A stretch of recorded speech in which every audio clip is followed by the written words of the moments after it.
vous dire qu'en tant que maman d'une petite fille de 9 ans, il y a un vrai sujet.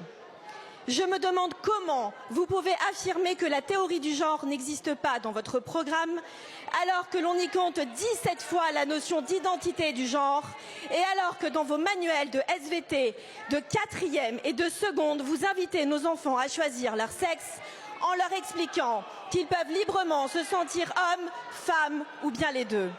Je me demande comment vous pouvez tolérer que les supports pédagogiques proposés à nos enseignants expliquent à nos enfants de 11 ans l'art de la fellation pour arriver à l'orgasme ou les initient à la pratique de l'anulingus. C'est surréaliste. Je me demande à quel enseignement pédagogique vous espérez rattacher ces mêmes supports dont les publications expliquent à des enfants de 11 ans comment utiliser le préservatif lors d'une sodomie.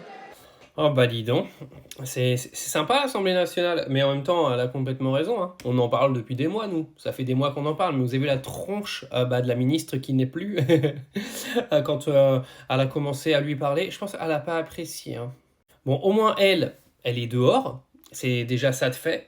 Alors si on pouvait éviter de remettre un ministre de l'Éducation nationale qui veut transformer nos gamins de 11 ans en futurs papas à l'âge de 12, ce serait pas mal. Ou pourquoi pas nos petites filles de 11 ans en maman de 3 enfants à l'âge de 14 ans, ce serait pas mal non plus. Et puis s'ils pouvaient éviter également de faire en sorte que nos cours de récréation ne soient pas des lieux de partouze, ça pourrait être pas mal également.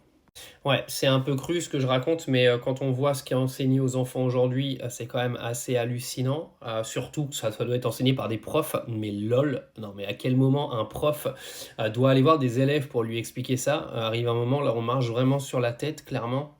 En plus, il manquerait plus que le prof soit un peu coucou, et là ça peut vraiment aller très loin. Enfin bref, la ministre n'est plus, ses idées, malheureusement, elles sont là. On verra si le nouveau ministre de l'Éducation nationale valide tout ça.